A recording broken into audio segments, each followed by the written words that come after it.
Hello, hello. Today is day 20, second to last day of our 21 days of tapping on whatever's on your mind. And one of the requests was on grief.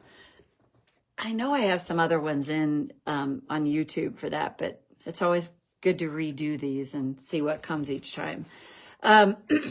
So grief tends to always carry with it all the grief from the past that's not fully been processed. And I mean, grief can be about anything. And grief was what was said. There was nothing specific about losing a loved one, or, I mean, it can be losing a pet. It can be losing a job. It can be losing anything, a friendship. It can be anything where grief can be a part of that. So I'll just keep this more general.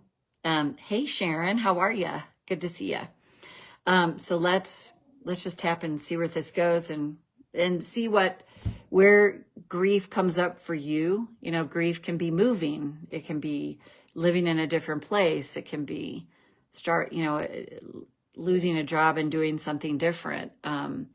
It's just always about letting go of, the old or what's familiar to make space for what is coming, and just to allow that ourselves to fully process it. So, and just remember, like I said, grief carries with it so many different things. I think it's always good to just get personal help, private personal help, depending on what you're grieving. So karate chop. Even though I have this grief,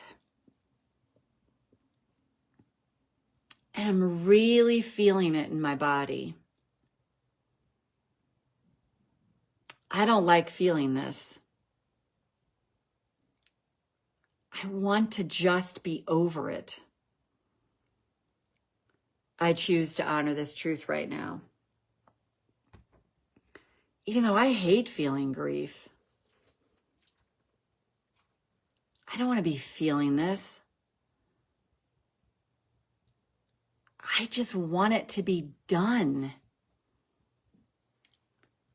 I choose to honor my truth right now. Even though feeling grief sucks, I'd rather do anything than feel this. I choose to acknowledge my truth right now. And go to the eyebrow. I hate this feeling. It's so intense. So overwhelming. I don't want to be feeling this. And I definitely don't want it to linger. I want it to be over and done with. It's such a potent emotion. It's so demanding. I want to feel anything but this. This intensity of grief. This incredible heartbreak. This incredible sadness. Why do I have to feel this way? I really want this to be over. And what if the part of me that wants it to be over is the part of me I need to attend to? Because it's such a resistant part of me. And what if this part of me actually kind of feels like it could die from feeling grief? But what if I could talk to this part of me and let it know this is temporary? It may go on longer than I'm comfortable with, longer than I want. But what if by allowing this part of me, to the best of my ability, to feel this, what if it starts to dissipate? And remind myself, grief is not linear. It's not linear at all. I can have intense times of grief.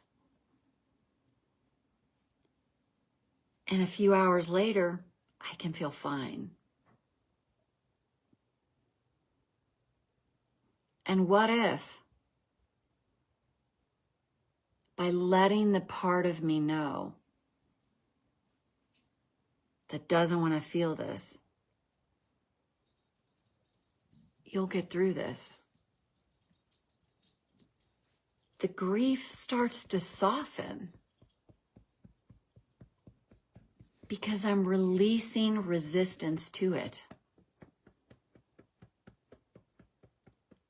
And what if it's the resistance to grief that has it lasting a lot longer? Because that resistance doesn't allow me to feel this grief fully so that it can be moved through me without getting stuck. All this grief and worry, all this fear and sadness, all this resistance to all of this. But reminding myself right now,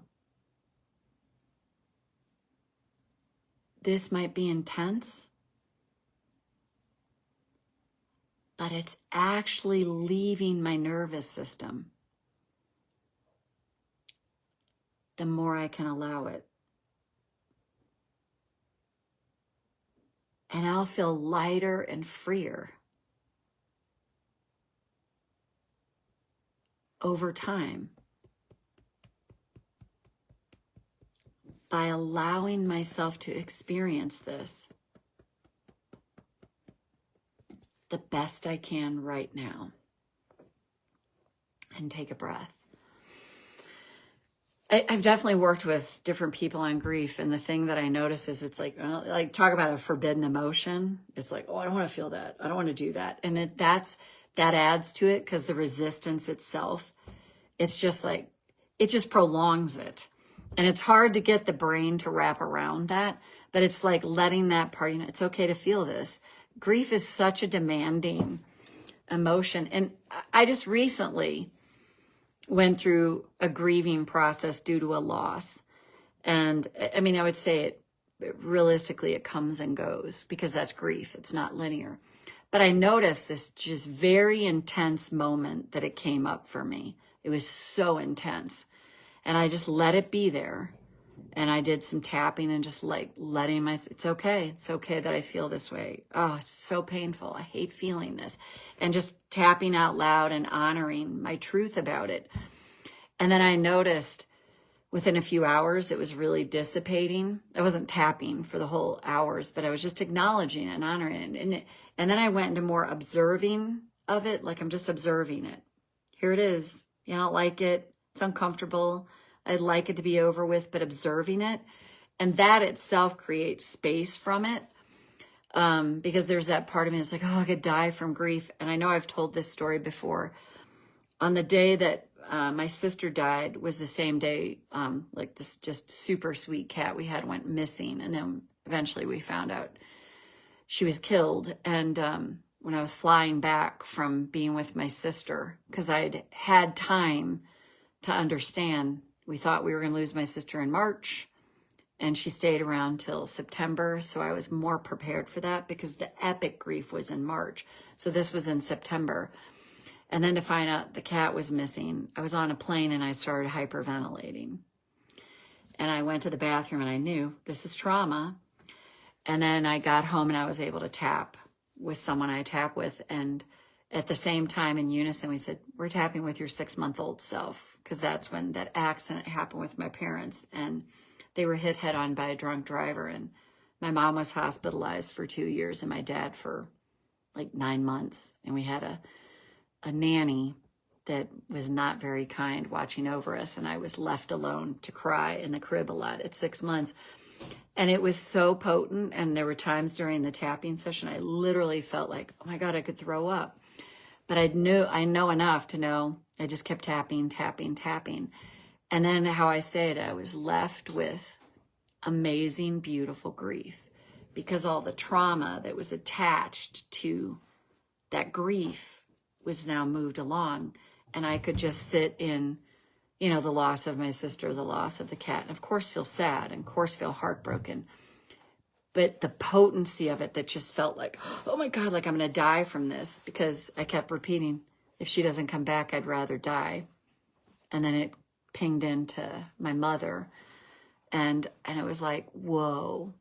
So that was released. So definitely I would highly encourage everyone, get, you know, help to move you through grief. Tapping videos are great, but especially in something like grief, so that you can really feel safe and know that you're held and someone there is to help you through this, is huge. And it's so important. And I can't speak to that enough. So that's it for now. See you back here tomorrow for day 21. Sharon, great to see you. Wishing everyone well, and bye for now. And this will be posted on YouTube shortly. Bye, Sharon.